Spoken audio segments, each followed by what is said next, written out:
네, 이제 두 번째 시간을 갖도록 하겠습니다. 앞쪽에서는 제가 파워 스피치에 대해서 말씀을 드렸잖아요. 이제는 조금 더 학생들의 마음을 실제로 열 수 있는 좀 더 깊숙한 기법을 들어갈 거예요. 바로 강의 대화법 스킬입니다. 기대하셔도 좋습니다. 교육생의 마음을 움직이는 파워 단어 사용법부터 시작할게요. 왜 단어가 중요한지 아세요?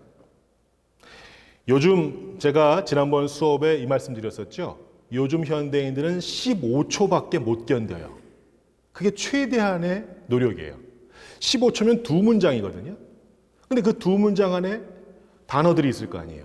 그 단어가 강력하지 않으면 집중을 못 해요.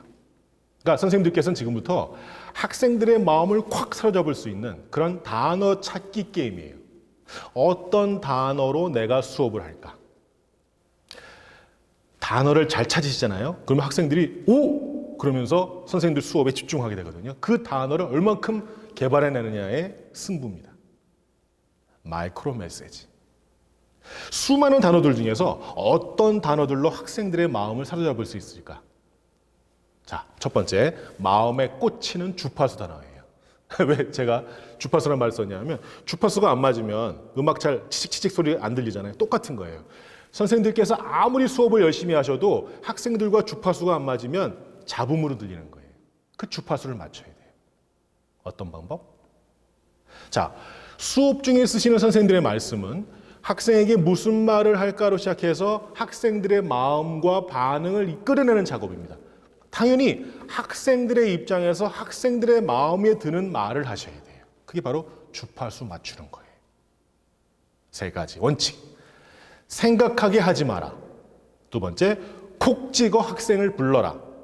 세 번째, 학생의 언어로 말하라. 이게 세 원칙이에요. 하나씩 볼게요. 자, 회색 한번 읽어보시겠어요? 자, 스피드 눈썹 메이크업, 바로 먹는 카레. 뭔지 아시겠어요? 스피드 눈썹 메이크업. 빠르게 눈썹을 예쁘게 만들어주는 화장품. 마스카라 광고 문구예요. 바로 먹는 카레 아시죠? 쓸데없는 거 안 하고 그냥 바로 끓여서 먹을 수 있는 카레. 만약에 소비자가 선택한다면 스피드 눈썹 메이크업이라는 광고 문구를 보고 선택할 것 같으세요? 아니면 밑에 빨간색 같이 읽어주세요. 시작. 1초 눈썹 메이크업. 바로 먹는 카레를 선택할 것 같으세요? 3분 카레를 선택할 것 같으세요? 3분 카레죠. 이게 바로 뇌로 직행하는 단어예요. 1초 눈썹 메이크업. 생각할 틈이 없잖아요. 스피드 눈썹 메이크업 하면 스피드하게 눈썹을 올려준다고 잠시라도 생각하게 하잖아요. 그게 아니라 소비자의 머릿속에 1초 눈썹 메이크업 바로 들어가면 이거 사야지가 되는 거예요. 그런 단어예요. 학생들로 하여금 선생님께서 수업 중에 이 단어를 꺼내는 순간 이건 적어야지 하는 단어. 그 단어를 찾으셔야 돼요. 그게 바로 생각하게 하지 말아예요. 두 번째, 콕 찍어 교육생을 부르는 거, 학생을 부르는 거예요.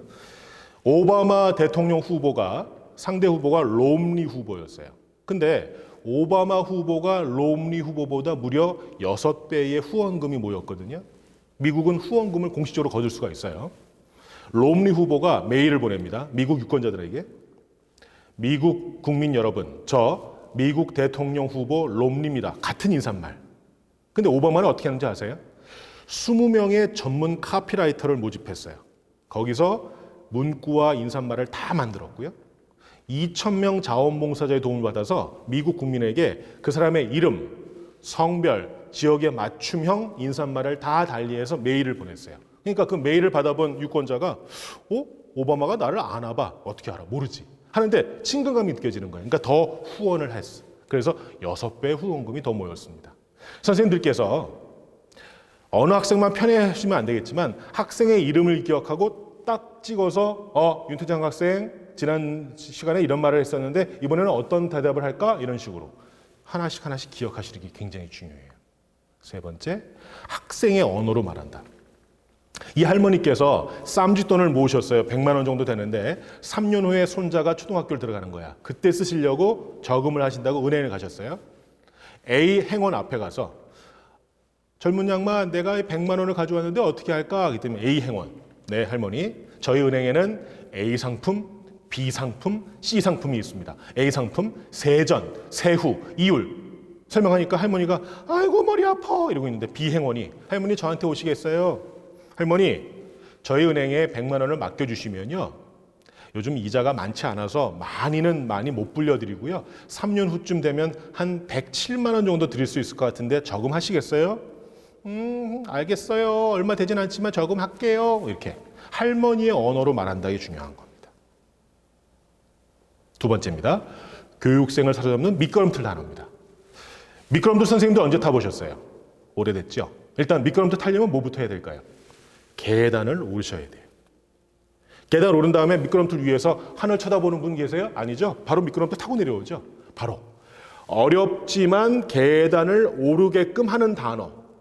미끄럼틀 앞에만 딱 세우면 선생님들의 의도대로 얼마든지 타고 내려올 수 있게 하는 단어. 그게 바로 미끄럼틀 단어예요.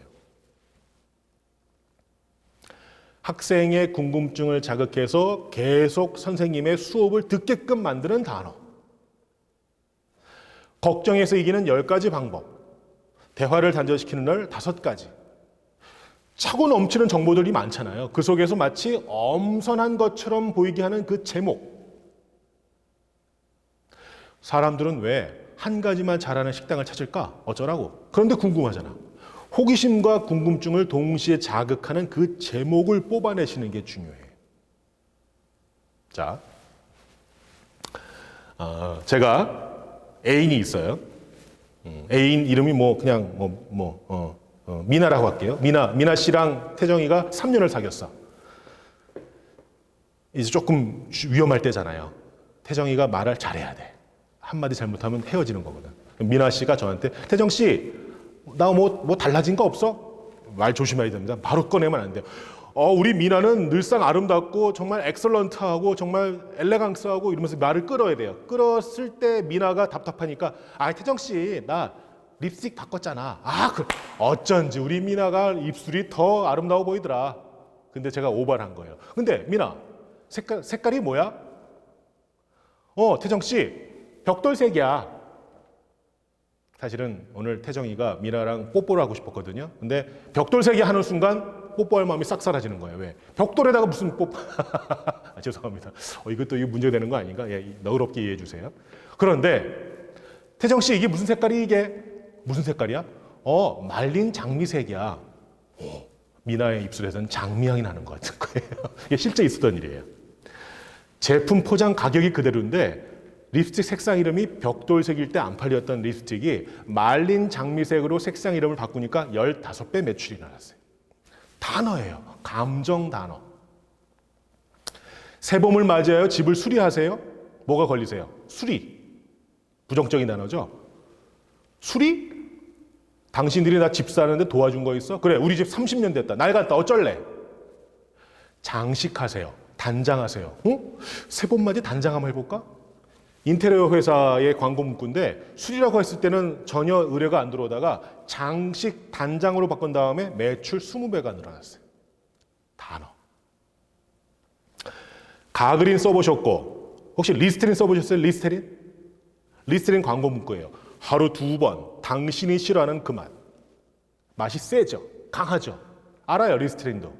그러니까 광고 문구가 하루 2번 당신이 싫어하는 그 맛. 하지만 해라. 그런 뜻이에요. 당신의 구강 건강을 위해서는 맛이 세지만 2번 해라.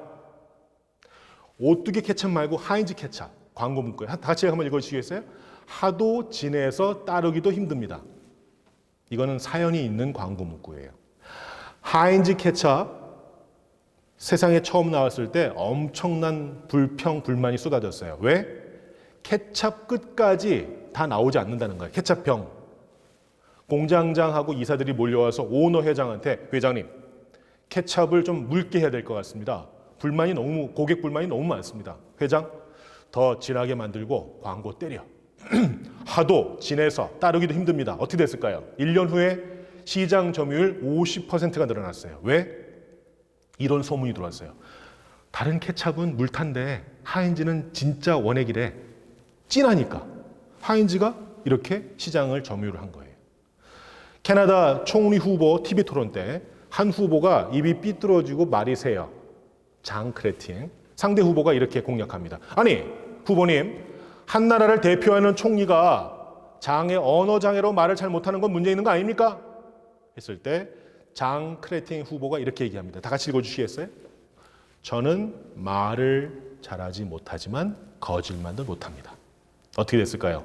총리 당선됐고 캐나다 총리 중에 가장 역사적으로 훌륭했던 총리로 남아 있습니다. 말 한마디로 상대를 확 끝냈죠? 단어. 제가 미나랑 헤어집니다. 왜 헤어지냐 하면 저희 부모님이 사업이 망하셔서 제가 멍텅구리 배를 타야 되는 거예요. 네. 원양어선을 타야 되는 거예요. 헤어지는 마당. 미나, 너와 함께한 모든 날이 좋았어. 미나가 저를 잡지 않아요. 잘 가, 태정 씨. 근데 제 친구가 도깨비 작가인 거야. 도깨비가 세상에 나오기 전에 이 문장을 쓰도록 허락을 받았어. 제가 미나한테, 미나야, 날이 좋아서, 날이 좋지 않아서, 날이 적당해서, 미나, 너와 함께한 모든 날이 눈부셨다. 딱 그러니까 미나가 날 잡아. 태정 씨 꼭 돌아와야 돼. 기다릴게. 네. 자, 4,000원 애호박에 기겁, 2,000원 오이보고 시겁. 오, 기사 제목 제가 보고 깜짝 놀라서 제가 강의에 쓰는 겁니다. 라임이 딱딱 맞잖아요. 물 오른 싸이, 물 만난 관계, 물량 공세. 이게 싸이 여름 흠뻑쇼 광고 문구거든요. 물, 라임을 맞췄죠? 가면 물도 좋을 것 같죠? 이게 입에 붙는 단어는 마음에도 붙는 거예요. 이제 다 같이 읽어주셔야 됩니다. 시작. 마이크로소프트의 창업자 빌 게이츠는 1994년부터 350억 달러를 기부했습니다. 자, 선생님들 손 들어서 답해 주세요. 나는 350억 달러가 정말 큰 돈인지 확실하게 느낀다. 단 한 분도 손을 들지 않으셨네요. 왜? 달러를 만져본 적이 없어. 350억 달러가 얼마나 큰 돈인지 잘 모르세요. 그런데 밑에 같이 읽습니다. 마이크로소프트의 창업자 빌 게이츠는 1994년부터 350억 달러를 기부했는데, 여기서 천천히, 이 금액은 하루에 50억 원씩 20년을 매일 기부해야 가능한 금액입니다. 놀랍죠? 이게 숫자의 힘이에요. 350억 달러로는 와닿지 않는데 하루에 50억 원씩 매일 20년 그러면 와, 엄청나게 큰 돈이라는 게 느껴지죠. 수업하실 때 학생들한테 여러분 350억 달러예요? 안 와닿아요. 여러분 우리가 노력해서 절약을 하면 1년에 하루에 50억 원씩 매일 20년을 모을 수 있는 금액을 절약할 수 있어요 라고 하면 학생들 입이 쩍 벌어져요. 이게 바로 숫자의 힘입니다. 해마다 흡연으로 53만 명이 사망합니다. 금연 절대 안 해요. 그냥 조금 죽나 보다. 그런데 보잉 747 여객기 석대가 하루도 빠짐없이 매일 전원 사망할 경우의 수가 같습니다. 많이 죽는구나. 금연해야지 이렇게 되는 거예요. 숫자를 어떻게 쓰냐에 따라서 청중을, 학생을, 상대방을 집중시킬 수 있는 겁니다. 숫자를 잘 쓰십시오. 자, 이번에는 자살골 단어예요. 쓰시면 안 된다는 뜻이죠. 죽음, 혐오, 위험, 손해. 싫은 건 단어만 봐도 싫은 거예요. 수술받은 이들 가운데 5년 후에 10%가 사망했다? 밑에 있는 표현이 훨씬 더 긍정적으로 와닿아요.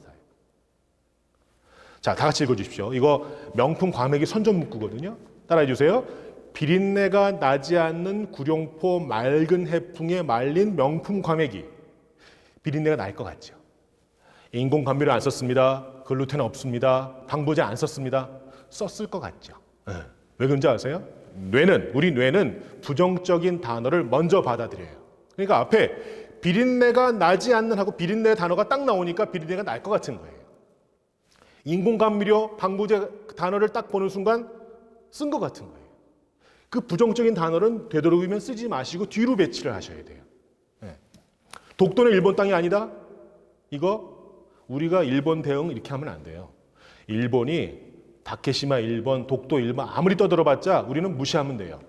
오히려 우리는 이렇게 대응하지 말고 제가 외교관들만 하면 이 말해요. 독도는 일본 땅이 아니다라고 말하지 말고 우리는 이렇게 갑시다. 대마도는 한국 땅이다. 이게 더 나아요. 네. 제 개똥 철학입니다.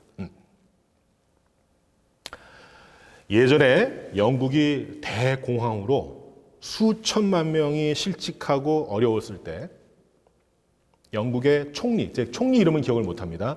했던 일이 뭔지 아세요? 공공급식센터에 수천 명의 줄이 서서 점심 한 끼를 먹으러 가는 거예요. 후줄근한 차림에 어깨는 축 처져 있고 오늘도 한 끼 때우러 가자라고 했던 영국 국민들. 총리가 되자마자 그 사람이 엄청난 예산을 들여서 공공급식센터라는 간판을 다 뜯어버렸어요. 그리고 근사하게 영국 레스토랑이라고 딱 붙이고 또 뭘 만들었냐? 음식의 질을 좋게 하기는 예산이 없으니까 어려워요. 음식 먹고 나서 입 닦는 냅킨 있잖아요. 냅킨이 시커먼 휴지 같은 거였거든요. 어떻게 바꿨느냐? 다 천으로 바꾸고 그 천에다가 영국 왕실 문양을 금박으로 새겼어요. 그거는 빨아 쓸 수 있으니까 수백 번 쓸 수 있잖아요. 어떤 변화가 있었을까요? 예전에는 후줄근하게 들어갔던 영국 신사들이 어깨를 딱 펴고 하하 우리 영국 신사들 아니야. 자 우리 영국 레스토랑 가서 식사 한번 하러 갑시다. 오, 이야 우리 영국 신사들이네. 이 냅킨 봐봐. 어이구 왕실 문양이 있네. 쓱 닦고 탁. 자 잘 먹었다. 어깨를 펴기 시작했어요. 그래서 그 어려운 경제 위기를 극복했다는 후담이 있습니다. 공공급식센터로 쓸 것이냐 영국 레스토랑을 쓸 것인가 단어의 차이입니다. 마음을 움직이는 단어를 위한 조언들입니다. 눈을 한번 보십시오. 말하기는 단어를 다루는 기술입니다. 단어 습관 살피셔야 되고요. 감수성을 높이시려면 시를 가까이 하십시오. 신문 칼럼을 베껴 써보시는 것도 방법이고요. 어휘력을 키우셔야 돼요. 맞춤법이 밥 먹여줍니다. 자, 저랑 미팅을 하셨어요. 여자 선생님들. 제가 애프터 신청을 문자로 했어요. 근데 맞춤법이 다 틀려. 저를 만나실 거예요? 안 만나죠? 이 남자가 도대체 뭐 하는 사람이야? 이런 말이 들리죠? 맞춤법 정확해야 됩니다. 한번 비틀어 써보시는 것도 중요한 포인트입니다. 마지막, 다 같이 읽어주세요. 단어로 학생의 마음을 움직이려면 선생님 또한 그 단어에 마음을 담아야 한다가 바로 파워 단어 사용법입니다. 다시 한번 말씀드립니다. 수업에 학생들이 딴 생각을 못하게 하시려면 강력한 단어를 찾아서 쓰셔야 돼요. 딴 생각을 못하게. 자, 학생의 마음을 움직이는 파워 스킬 모음 여러 가지를 제가 알려드릴게요. 오늘 저 미천 다 털겠습니다. 자, 읽어주세요. 단순하고 명확하게 이야기하십시오. 악당 삼총사를 물리치셔야 돼요. 서로 다른 필터, 인지적인 구두쇠, 모호함 선호. 이게 무슨 뜻일까요? 하나씩 볼게요. 학생과의 소통을 막는 악당 방해꾼이란 말보다 더 강력하게 악당이라고 쓸게요. 악당 삼총사를 쫓아내셔야 돼요. 서로 다른 필터. 자, 선생님께 여쭤봅니다. 앞에 있는 우주선은 어떤 우주선일까요? 아래쪽에 큰 우주선? 아니면 위쪽에 작은 우주선? 아래쪽에 큰 우주선을 다 말씀하셨죠? 우리는 동양 사람들이니까. 서양 사람들은 대부분 위쪽에 있는 작은 우주선이 앞에 있는 우주선이라 말을 합니다. 이게 다른 거예요. 근데 만약에 동양과 서양이 이게 차이가 나잖아요? 만약에 선생님들께서 수업하시면서 선생님은 위에 있는 작은 우주선이 앞에 있다고 생각하시고 수업을 하시는데 학생들은 아래에 있는 큰 우주선이 앞이라고 생각한다면 벌써 수업 시작부터 오류가 발생하는 겁니다. 이런 오류를 걸러내셔야 돼요. 두 번째, 인지적 구두쇠. 사람들은요, 골치 아프게 생각하는 것을 피하려는 습성이 있어요. 학생들은 기본적으로 선생님이 수업을 하실 때 어려운 용어가 나오잖아요. 그러면 그 길 싫어해요. 피하려고 해요. 안 돼요. 학생들은 대충 흘려듣다가 선생님께서 중요합니다. 이거 시험에 꼭 나와요만 밑줄을 그어요. 선생님을 쳐다보고 있잖아요. 과연 수업에 집중하고 있는지 아세요? 아니에요. 귀는 열어놨을지 몰라도 뇌로는 듣고 있질 않아요. 그러니까 항상 학생들의 반응을 살피셔야 돼요. 학생들은 계속 얘기를 하고 있어요. 선생님께. 선생님, 지루합니다. 선생님, 졸려요. 선생님, 따봉입니다. 선생님, 더 해주세요. 말은 선생님만 하고 계시지만 학생들은 선생님께 계속 말을 하고 있어요. 그거를 계속 들으셔야 돼요. 내 수업에 집중하고 있는지 아닌지를 파악하셔야 돼요. 세 번째, 모호함 선호. 사람은 단순하고 명확하게 얘기하는 것보다 흐릿하고 모호하게 얘기하기를 좋아해요. 왜? 똑 떨어지게 말하는 게 힘들거든요. 그거를 피하셔야 돼요. 자, 정리합니다. 서로 다른 필터, 인지적인 구두쇠, 모호함 선호, 이 악당 삼총사를 물리치셔야 학생과의 소통에 방해가 없습니다. 서로 다른 필터, 인지적 구두쇠, 모호함을 선호라는 악당을 꼭 물리치시길 바랍니다. 자, 또 읽어주세요. 시작. 간접적이고 비언어적인 표현은 해석하기 어렵다. 자, 선생님들께 여쭤봅니다. 가운데 2번 유니폼을 입은 학생, 기분은 어떨 것 같으세요? 조금 더 화면을 키워볼게요. 자, 가운데 2번 유니폼을 입은 이 남학생, 기분이 어떨 것 같으세요? 양쪽 다 기분 다 좋다? 손 들어주세요. 아닌데, 이쪽하고 이쪽하고 좀 다른 것 같은데? 손 들어주세요. 같은데 라고 했던 선생님들은 서양에서 공부를 하고 오셨을 가능성이 높아요. 농담이고요. 서양 사람들은 2번 남학생이 대부분 다 양쪽 다 기분이 좋아요라고 대답을 합니다. 동양 사람들은 이쪽에 있는 학생은 뒤에 친구들이 얼굴을 찡그리고 있네? 웃곤 있지만 뭔가 다른 사연이 있을 거야 라고 얘기를 합니다. 어떤 차이일까요? 서양 사람들은 나무만 봐요.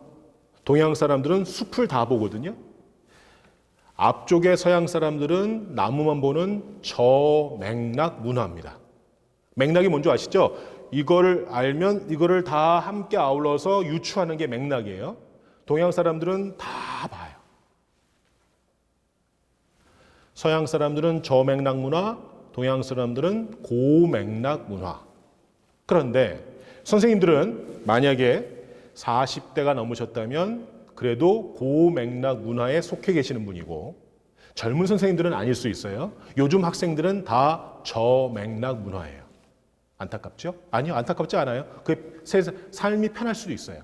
너무나 복잡하게 생각하면서 스스로에게 너무 제약을 많이 두는 고맥락 문화가 어려우실 수 있어요. 자, 하나 예를 들어 볼게요.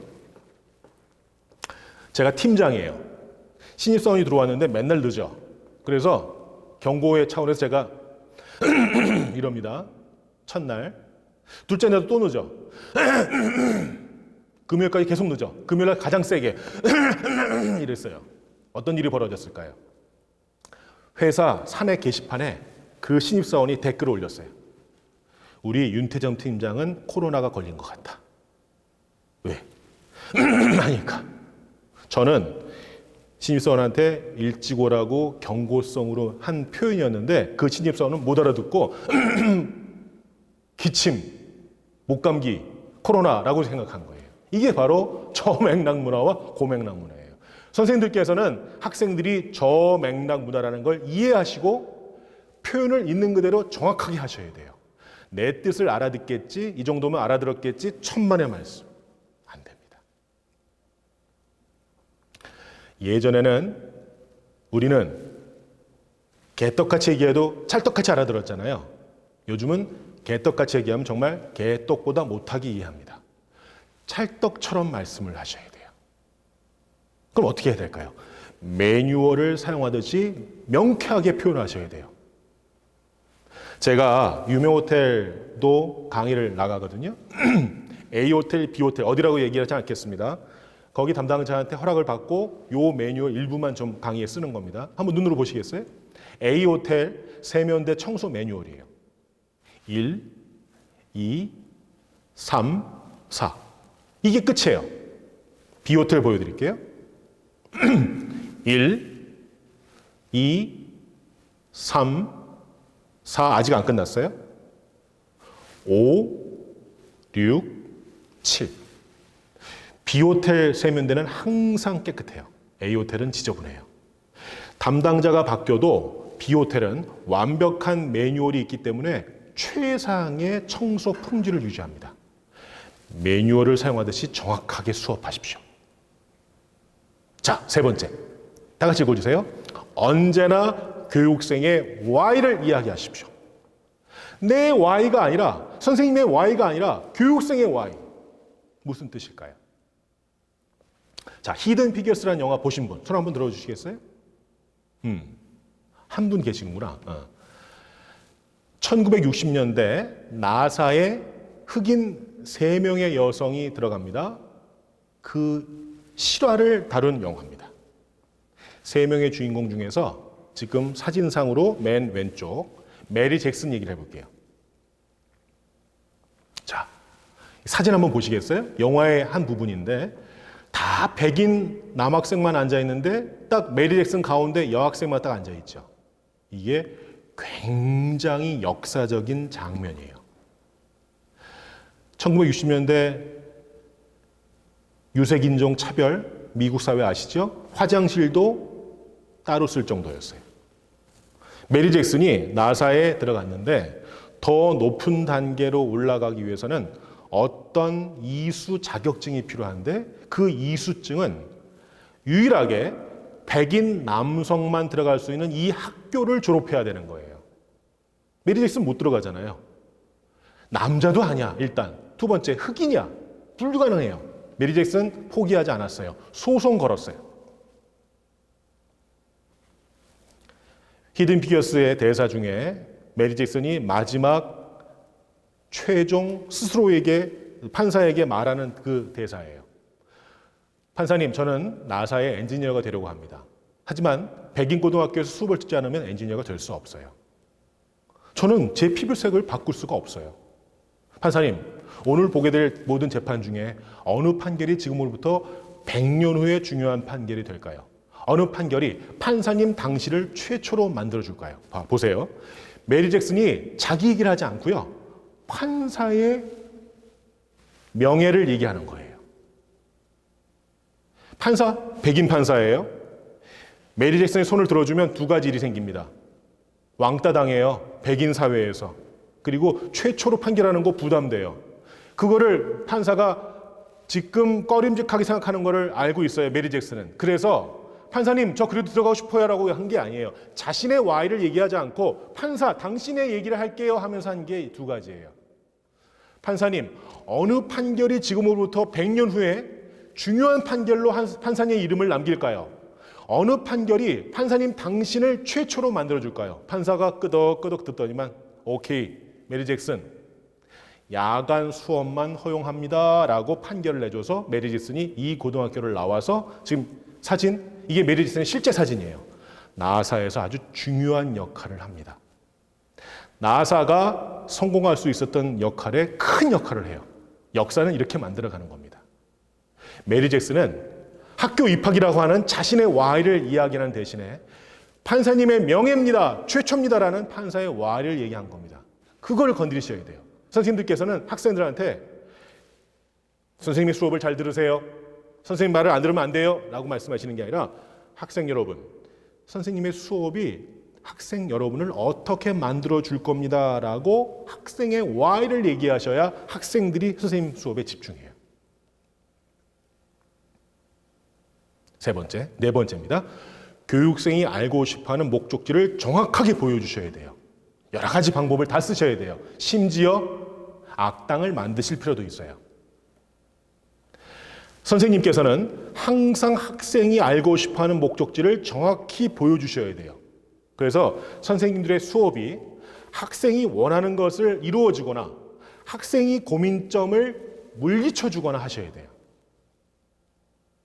자, 1920년대의 광고 포스터예요. 무슨 광고 포스터 같으세요?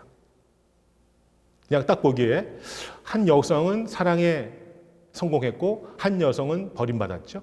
그렇게 보실 수 있는데 재밌는 광고 포스터예요. 밑에 헬리토시스라고 써 있죠. 헬리토시스가 라틴어인데 입냄새예요. 입냄새.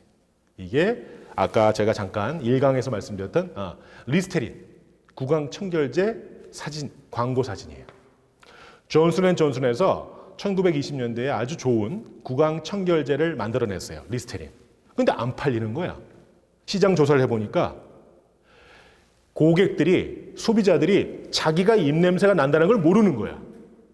그래서 방해꾼을 만든 거예요. 헬리토시스, 입냄새. 이 포스터를 만들어 놓고 그 다음 때린 광고 문구가 바로 이거예요. 당신이 인기가 없나요? 당신이 인기가 없는 이유는 입냄새 때문입니다. 아이들이 당신을 싫어하나요? 가까이 오지 않나요? 입냄새 때문입니다. 당신이 결혼을 못하나요? 짝이 없나요? 입냄새 때문입니다. 어떻게 됐을까요? 그렇구나, 입냄새구나. 이 악당이 만들어진 다음에 리스테린이 엄청나게 팔렸어요. 방해꾼을 만드는 데 성공했죠? 여러분을 구할 영웅은 바로 리스테린입니다라고 만들어 놓은 거예요. 수업 중에 학생들한테 악당을 한번 만들어 주세요. 그 악당을 물리치는 게 선생님들의 수업이라고 끄덕끄덕거리게 만들으세요. 그러면 수업을 듣습니다. 모든 주장에는 근거가 있어야 돼요. 강력한 근거와 구조. 학생들이 좋아하는 오레오라는 과자입니다. 선생님들도 아시죠? 비틀어서 핥아먹고 우유에 찍어 먹는 거. 오레오의 O는 opinion, 의견과 주장을 말합니다. R은 reason, 그 의견 주장의 이유와 근거입니다. E는 example 또는 evidence, 사례와 증거입니다. 다시 한번 O는 opinion, 주장 강조입니다. 이게 선생님들께서 만약에 수업을 만드신다면 이렇게 구조를 한번 만들어 보세요. 요즘 아이들은, 학생들은 지루한 건 못 견뎌요. 결론을 맨 위에 던지셔야 돼요. 학생 여러분, 오늘 제 수업을 통해서 여러분들이 가져갈 건 이겁니다. 해야 그 다음부터 따라와요. 서론, 본론, 끝에 결론. 귀를 닫아요. 의견, 이유, 사례, 의견, 강조, 요 구조. A라고 생각합니다. O, 왜냐하면 뭐뭐하기 때문입니다. R, 구체적으로 이런 사례. E, 그래서 이겁니다. O, 카드사 전화 왔어요. 고객님, 지금 쓰시는 카드가 아니라 B카드도 바꾸세요. 싫어요. 전화 끊습니다. 고객님, 잠깐만요. 지금 고객님이 쓰시는 카드가요, 이제 혜택이 거의 절반으로 줄어들었거든요. 그래요? 예를 들면요, 포인트 적립 2%가 1% 바뀌었고요, 유통 3사 혜택도 없어졌습니다. 아, 정말요? 그러니 기존 A카드를 B카드로 바꾸시면 이 혜택이 다 돌아갑니다. 바꿀게요. 이렇게 O, R, E, O로 가는 거예요. 그래야 학생들이 따라옵니다. 따라해 주십시오. 오레오, 오레오, O, 주장, R, 이유, 근거, E, 다시 주장 강조. 비유법을 잘 쓰시는 선생님들의 수업은요, 눈앞에 영화를 보듯이 학생들이 집중하고요, 아까 1강에서 말씀드렸던 머릿속에 이미지를 떠올리는데 굉장히 강력한 도구입니다. 아까 말씀드렸죠? 이성, 논리, 데이터의 좌뇌를 잡으셨다면 학생들이 끝까지 졸지 않고 끝까지 선생님들의 수업을 따라오는 거는 스스로 학생들 머릿속에 그리는 자신만의 이미지를 많이 만들어 주셔야 된다고 말씀드렸어요. 그래야 수업에 흥미를 느끼고 재미를 느끼고 끝까지 따라와요. 그게 바로 비유를 잘 하시는 것도 중요합니다. 어널러지입니다. 어렵게 제가 사전 단어를 그대로 찾았어요. 유추, 눈으로만 보십시오.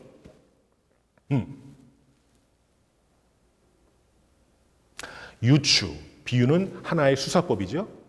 비유를 잘 사용하면요, 모르는 것을 이미 알고 있는 것과 연결해서 단박에 이해할 수 있게 돕습니다. 자, 제가 블록체인 전문가로 특강을 의뢰받았어요. 자, 일반인들이에요. 블록체인을 전혀 모르는 분들이에요. 제가 한번 강의를 해볼게요. 자, 여러분, 블록체인이란 분산형 데이터 저장 기술입니다. P2P 네트워크, 합의 알고리즘, 암호화 알고리즘 등의 컴퓨터 기술의 새로운 응용 모델입니다. 합의 알고리즘이란 블록체인 네트워크의 참여자들이 상호 검증을 통해서 통일된 의사결정을 하기 위해 사용되는 알고리즘입니다. 라고 지금 강의를 하고 있어요. 다들 졸아요. 네, 강의 마치겠습니다. 그때 박수 치면서 나가면서 어떤 평들 나오는 줄 아세요? 블록체인 전문가 강의를 들었는데 다 뭔 얘기인지 하나도 못 들겠더라. 일반인들한테 이렇게 강의를 하면 되겠어요? P2P 네트워크, 합의 알고리즘 하나도 못 알아들어요. 아무런 도움이 안 됩니다. 그거는 블록체인 관련된 전문가들 집단에서만 할 수 있는 강의예요. 이렇게 하면 안 됩니다. 이렇게 바꾸셔야 돼요. 자, 여러분 반갑습니다. 자, 블록체인 전문가 윤태정입니다. 블록체인 어려우시죠? 네, 어렵습니다. 자, 이렇게 한번 생각해 보실까요? 친구에게 100만 원을 빌려줬다고 칩시다. 하지만 이 사실을 아는 사람은 여러분과 친구 그 단 둘밖에 없고요. 뭐 적은 게 없어요. 친구가 없거든요. 이런 상황에서 그 친구가 난 당신한테 너한테 돈 빌린 적이 없잖아 라고 시치미를 딱 대면 그 돈은 어떻게 해? 못 받아요. 하지만 블록체인의 방식을 사용하면 얘기가 달라집니다. 친구가 당신에게 100만 원을 빌리러 찾아온 사실이 주변에 있는 친구 100명에게 다 알리는 거예요. 친구 100명이 다 알아요. 이 사실이 기록되고 여러분과 그 친구뿐만 아니라 블록체인이라는 그 안에 들어와 있는 모든 친구들이 그 사실을 알게 되는 거예요. 그래서 그 친구가 나 당신한테 100만 원 빌린 적 없잖아 라고 바꾸려면 그 100명의 친구들의 기록을 다 지워야 돼요. 가능합니까? 불가능해요. 이게 바로 블록체인 기법입니다. 블록체인은 모르는 사람과 거래할 때 확실하게 증거가 수백 명, 수백만 명의 기록에 다 남는 방법을 택합니다. 그게 바로 블록체인 기법입니다. 라고 설명하면 알겠다 그러고 이제 특강 끝나 나가는 사람들이 블록체인이 그런 거였구나 이러면 나가요. 어떻게 비유를 써서 전달하느냐가 중요하다. 자, 다음 내레이터 픽처, 장면을 묘사하듯이 수업하셔야 돼요. 말 잘하는 사람은 절대 추상적인 묘사하지 않습니다. I have a dream. 마틴 루터킹 목사. 나에게는 꿈이 있습니다. 언젠가는 조지아주 붉은 언덕 위에서 노예의 아들들과 노예 소유주의 아들들이 평화평등의 식탁에서 함께 식사를 할, 함께 형제를 나눌 그 날이 올 것이라는 꿈을 I have a dream 갖고 있습니다. 뭐 특별한 연설이 아니에요. 근데 왜 아직까지 회자가 되고 있을까요? 마치 그 자리에 평화평등의 식탁에 앉아있는 것 같은 그런 장면을 묘사하는 방식의 연설이었기 때문입니다. 자, 학생의 오감을 자극하세요. 시각. 학생 여러분, 무더운 여름날을 생각하면 또 어려운 게 뭐 있죠? 선생님 모르겠어요.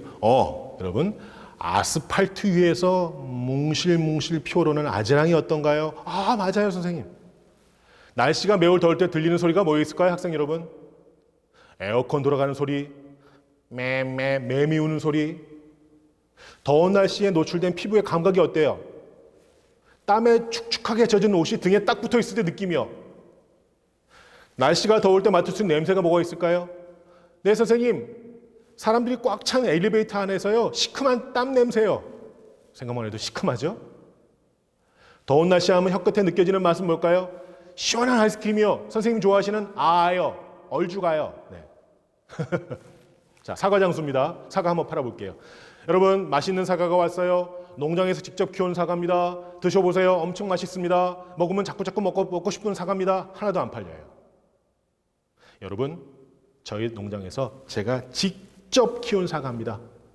한 알 한 알이요, 두 손을 합치는만큼 크죠? 한 입만 물어보시겠어요? 와삭! 한 입만 베어 물어도 단물이 엄청 나옵니다. 팔려요. 집을 한번 팔아볼게요. 고객님, 이 집 진짜 잘 나왔거든요. 다른 데 가도 이만한 집 찾기 힘들 겁니다. 정말 좋은 집입니다. 안 팔려요. 다른 데 가서 보면 안 될까요? 고객님, 이 집의 창문은 남향, 북향 모든 방향으로 나 있습니다. 그래서 창문을 열고요, 여름에 텔레비전을 보면 적당한 바람이 들어와요. 또 겨울에는요, 거실로 들어오는 따뜻한 햇빛을 충분히 만끽할 수 있습니다. 자, 저 창문 밖을 보시겠어요? 초록빛 나무들, 저기 큰 나무, 저거 개수나무거든요. 이 여름에 개수나무 향이 바람을 타고 집 안으로 들어옵니다. 어떠세요, 고객님? 바로 계약합시다. 오감을 활용하셔야 돼요. 예측 불가를 한 번씩 넣으셔야 돼요. 깜짝 놀라게 해야 돼요. 그래야 졸음이 확 달아나거든요. unexpected. 자, 선생님 한번 보세요. A 휴대폰, B 휴대폰 색깔이 다르죠? 맞습니까? 색깔이 다르다 손 들어보세요. 색깔이 같다 손 들어보세요. 색깔이 같다는 한 분도 안 계시네요. 선생님들의 눈을 믿지 마십시오. A와 B는 같은 색깔의 휴대폰이에요. 자, 제가 사이에 바를 한번 넣어볼게요. 자, 어때요? 같은 색깔이죠? 다시 한번 보세요. 다른 색깔처럼 보이시죠? 아닙니다. 우리는 눈에 속은 거예요. 같은 색깔이에요. 깜짝 놀라셨죠?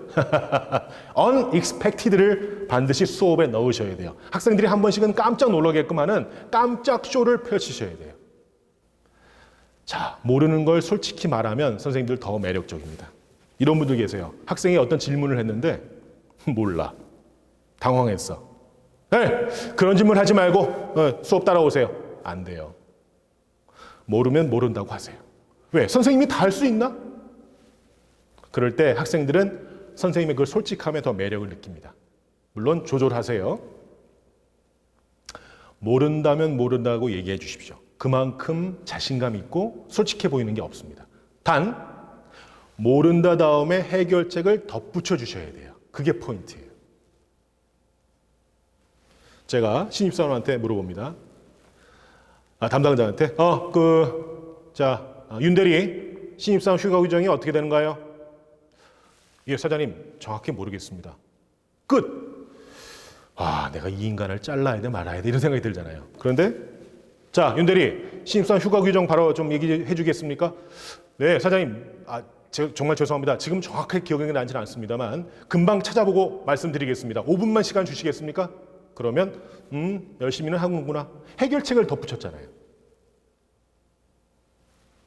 윤 팀장, 100명 규모로 북토크를 할 건데 어떻게 준비는 잘 되고 있나요? 잘 알고 있죠, 방법은? 사장님, 잘 모릅니다. 안 되죠? 행사장 섭외나 세팅이나 진행은 여러 번 해서 잘 알지만 고객 홍보와 모집 분야는 우리 김 팀장이 잘 압니다.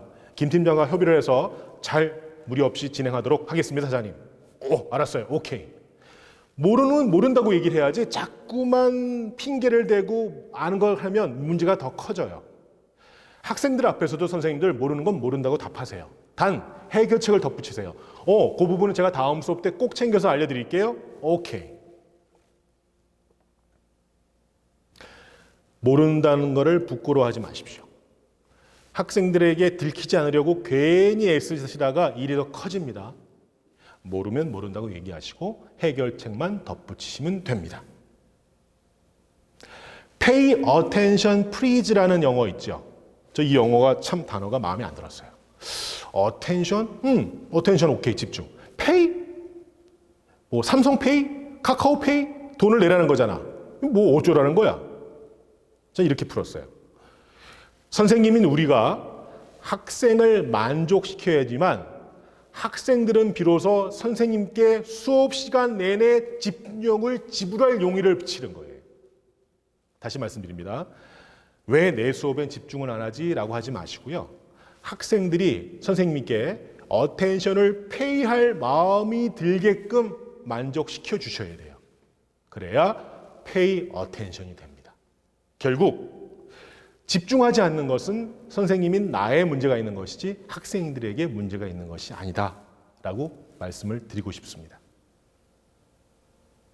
언제나 학생이 수업의 주인공이 되게 하십시오. 자, 다 같이 읽어주시겠어요? 세상에서 두 번째로 어려운 일은 남의 지갑에서 돈을 빼오는 일이다. 그렇다면 세상에서 가장 어려운 일은 남의 머릿속에 내 생각을 넣는 일이다 입니다. 그만큼 수업이 어려운 겁니다. 상대방의 일을 화제로 삼는다면 상대는 몇 시간도 귀를 기울여 줄 것이다. 학생들이 선생님의 수업을 들으면서 와, 이거 내 얘기야. 나한테 정말 도움돼. 라고 생각하면 선생님들 수업에 집중해요. 이건 나한테 별로 필요 없어. 이거 선생님의 얘기야. 집중 안 해요. 어떤 방식으로든 학생들이 선생님의 수업을 들으면서 이게 나한테 정말 도움이 되는 얘기라고 생각하게끔 믿게 하셔야 돼요. 학생의 관심을 화제로 삼는다면 학생은 몇 시간도 선생님의 말씀에 귀를 기울여 줄 것입니다라고 제가 문장을 바꿔봤어요. 이건 제가 한 말입니다. 이거는 벤저민 디즈레일리가 한 말이고 이걸 제가 약간 바꿔봤습니다. 이렇게. 이건 제 말입니다. 선생님들의 말은 형식적인 말인가? 다음 단계로 넘어가려면 선생님들께서 허락을 해주셔야 돼요. 제 개똥 철학이거든요. 허락해 주시겠습니까? X를 하셔도 되고 OK 사인 하셔도 됩니다. 오케이 사인 나왔다고 생각하고 진행할게요. 선생님들의 말들은 어떠셔야 되는지 진정성이 있어야 돼요. 진정성 학생들이 느낍니다. 이 수업은 정말 선생님께서 우리를 위해서 하시는 수업이구나. 아까 잠깐 나왔었죠? 마틴 루터킹 목사의 말처럼 학생들의 말을 늘상 경청해 주십시오. 아까 잠시 말씀드렸죠?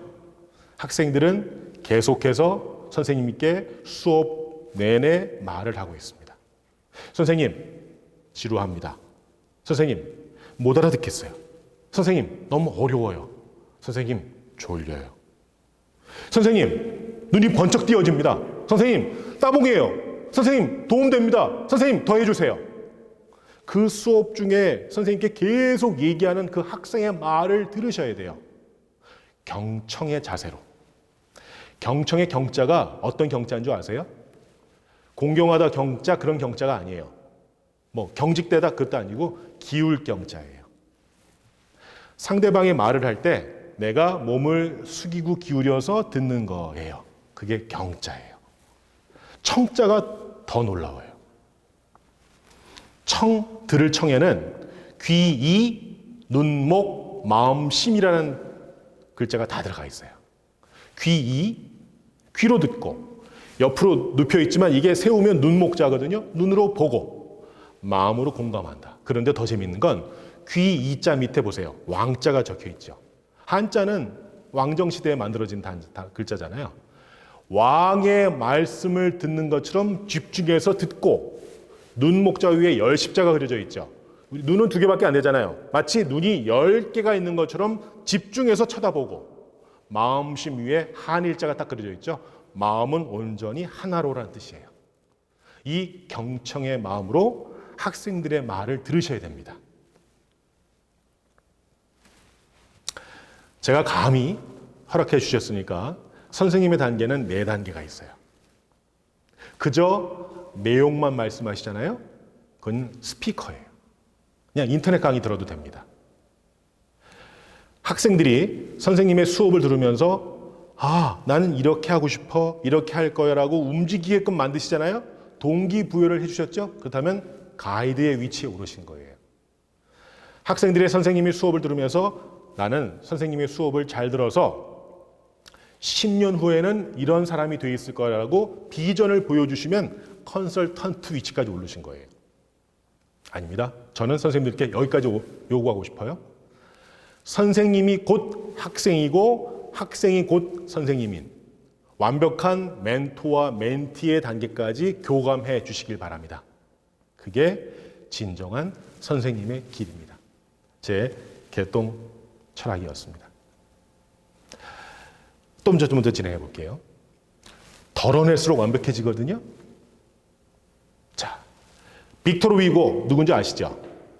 레미제라블, 프랑스의 대문호. 프랑스의 개선문이 있잖아요.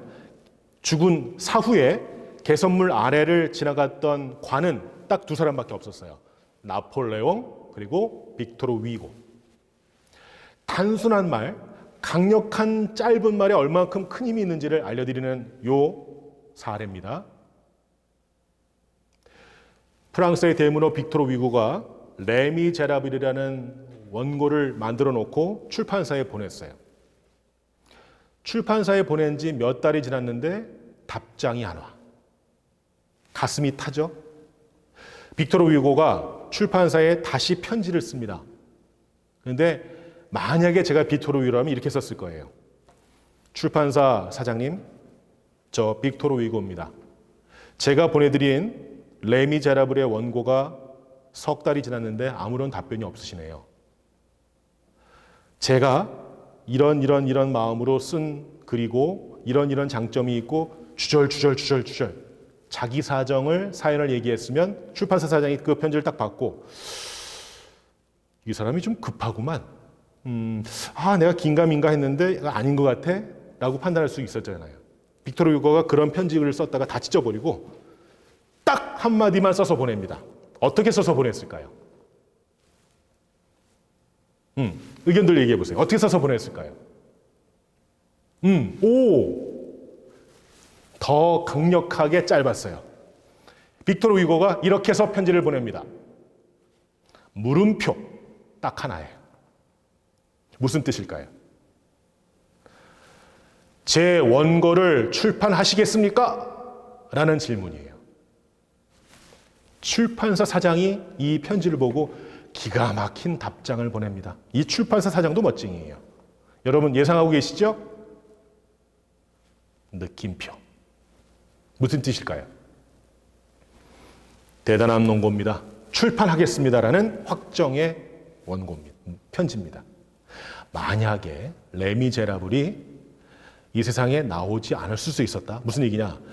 빅토르 위고가 자기 사연을 주절주절 담아서 편지를 보냈다면 매력이 떨어진 출판사 사장이 이 원고를 출판하지 않을 수도 있었다. 그렇다면 레미제라블은 이 세상에 나오지도 못했고 빅토르 위고라는 이름을 우리도 몰랐을 수 있다라는 게 제 주장입니다. 짧은 강력한 단문의 힘이 있다. 성, 적, 화. 수업하실 때 이 단어를 최대한 빼주십시오. 육체적으로 너무 힘듭니다. 정직성이 부족합니다. 디지털화. 이게 사족들이거든요. 회장 선생님들 적성화를 다 빼십시오.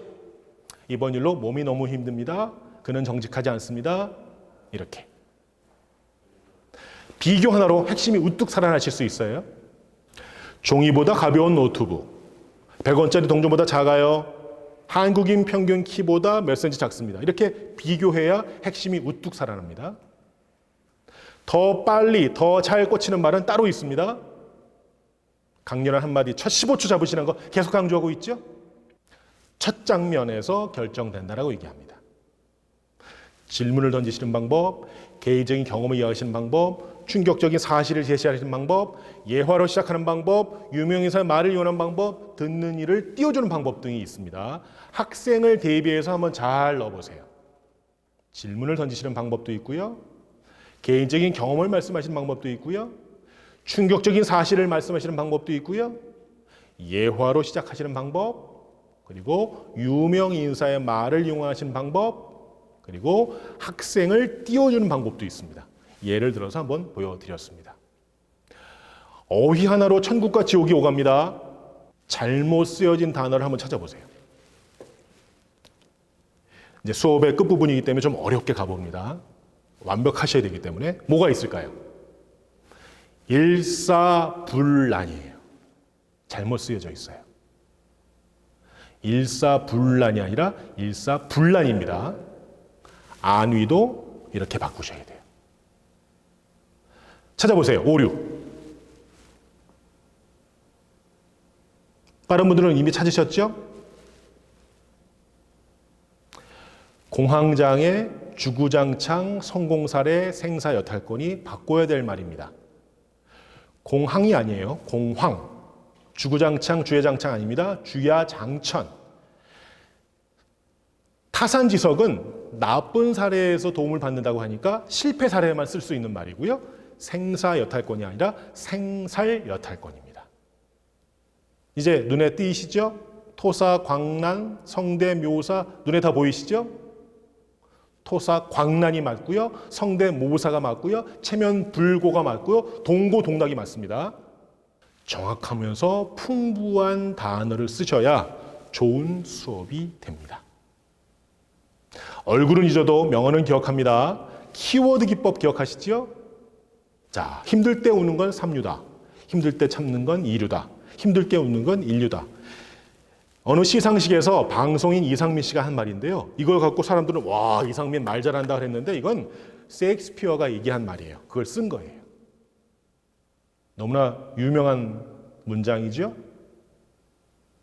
이것도 알고 계시죠?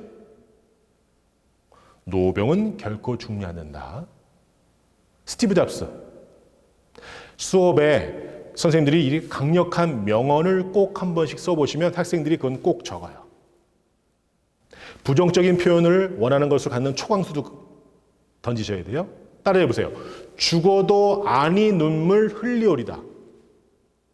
놀랍죠? 슬프지 않아서가 아니라 매우 슬프기 때문에 나온 부정 표현이죠. 이런 강력한 문장을 써주십시오.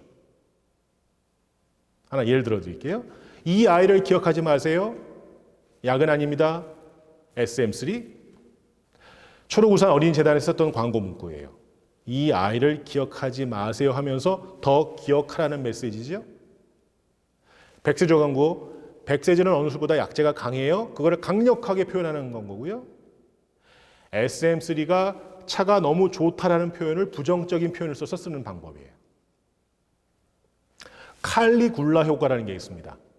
미국에서 워낙 이게 성적인 표현이 강해서 보스턴에서는 이 영화를 상영을 금지를 시켰는데 보스턴 시민들이 다른 도시 가서 봤어요.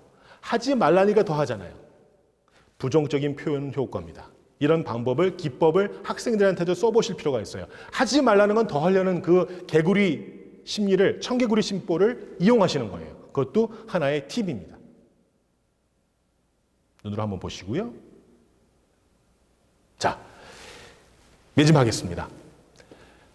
세 마디 강력한 짧은 단어로 된 강력한 단문을 쓰셨을 때 학생들은 선생님의 수업에 집중하게 되거든요. 할 말이 순식간에 정리되고 수업이 정리된다는 뜻입니다. 애쓰지 않아도 학생들과의 대화가 강력하게 풀리고요.